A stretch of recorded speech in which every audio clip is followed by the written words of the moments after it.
First chapter was the gift of giving. So ह्याच्यात काय होतं की जे त्याचे अंकल रेड आहेत, मिस्टर रेड, जे काय टास्क असाइन करतात त्याला दरम्यान, तर ह्या महिन्याचा त्याचा टास्क होता की you learn to give others.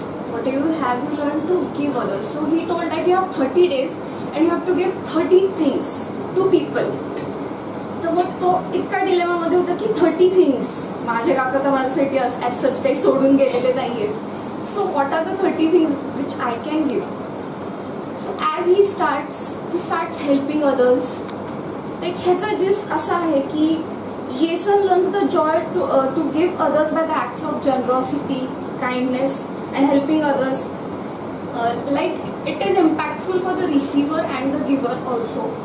So wealthचं perception त्याच्यासाठी थोडंसं चेंज होतं की rather apart from materialistic things, kindness, joy, generosity, जे काय हॅपीनेस तो हेल्प करताना पण बघतो समोरच्याला, that is beyond the materialistic wealth.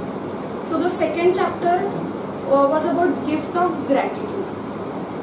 So आता जे काय आपण बसलोय, हा फॅन, ह्याच्याबद्दल खूप कमी लोकांना ग्रॅटिट्यूड असेल.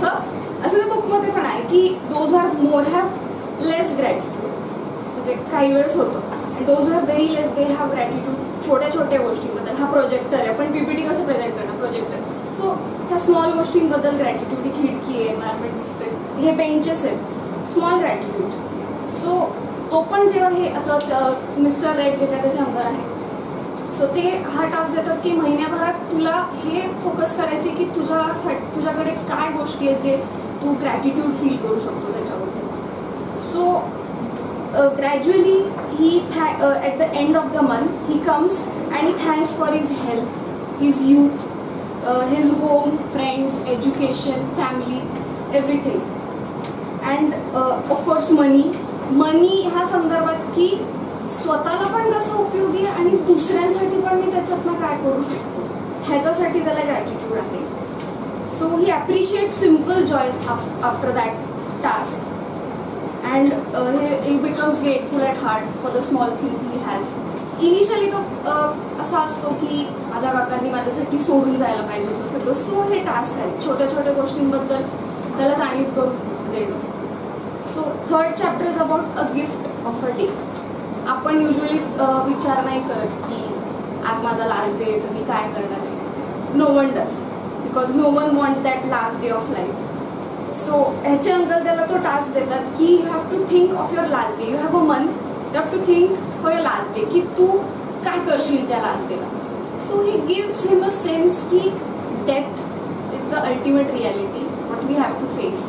So how will you spend that day. So at the end of the month he says इव्हनिंगला मी हे करेल, आफ्टरनूनला मी हे करेल, लंचला मी फ्रेंड्सला बोलवेल, I have a walk in the park.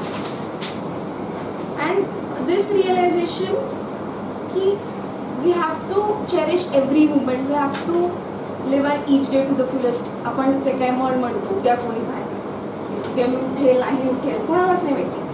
So running behind the materialistic थिंग्सच्या ऐवजी ह्या छोट्या छोट्या गोष्टी चेरिश करणं, every movement, that's important. So Jason understand that's important.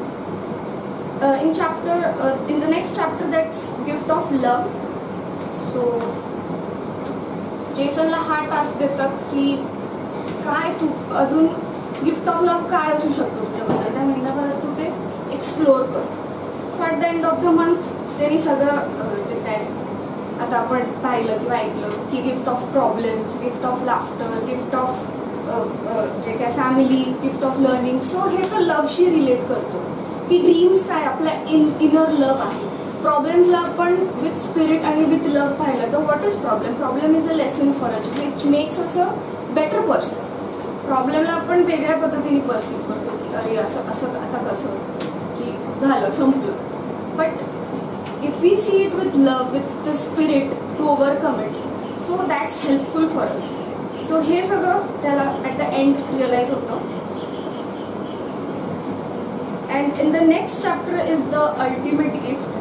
So finally जे त्याची फर्स्ट इनिशियल मेंटॅलिटी होती की माझे काका माझ्यासाठी काही सोडून गेले नाही. So ultimately the last video off his uncle is की वॉट एव्हर माझी चॅरिटी जे काय फाउंडेशन आहे ऑफ $1 billion. सो मी तर तुझ्या नावावर करतोय and you are the in charge of all this. But तो त्यासाठी एवढा खुश नसतो की मी एवढ्या इस्टेट किंवा एवढ्या पैशांचा आता मालक झालेलो आहे. ही त्याचा ॲटिट्यूडच चेंज झालेला असतो की व्हॉट एव्हर मला हे आत्तापर्यंत जे गिफ्ट्स मिळालेले आहेत तर ह्या चॅरिटी थ्रू मी आता दुसऱ्यांसाठी काही करू शकते. So that is the ultimate gift he receive की ह्याच्याने मी स्वतःचा नाही but for others I be able to do and I be able to spread whatever the gifts he has receive he also spread it in others. So ultimately I relate this with finding meaningfulness and purpose in life, like freedom, responsibility of an individual. की म्हणजे जे काय आपलं humanistic पण as a human काय exist करतो, not only for the materialistic things but for to find a meaning, find a purpose in life and to do things accordingly, do things meaningful.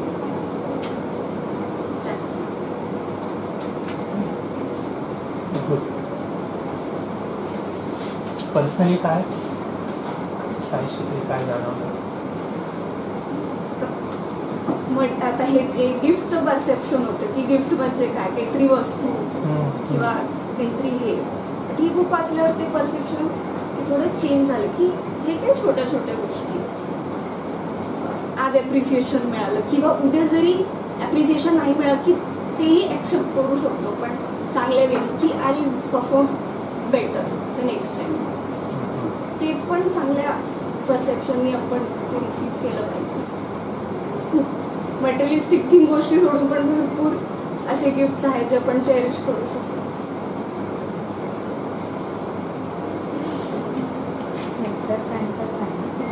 आहे ना लोगोथेरपी पर्पज ऑफ लाईफ आहेच ना तुमच्या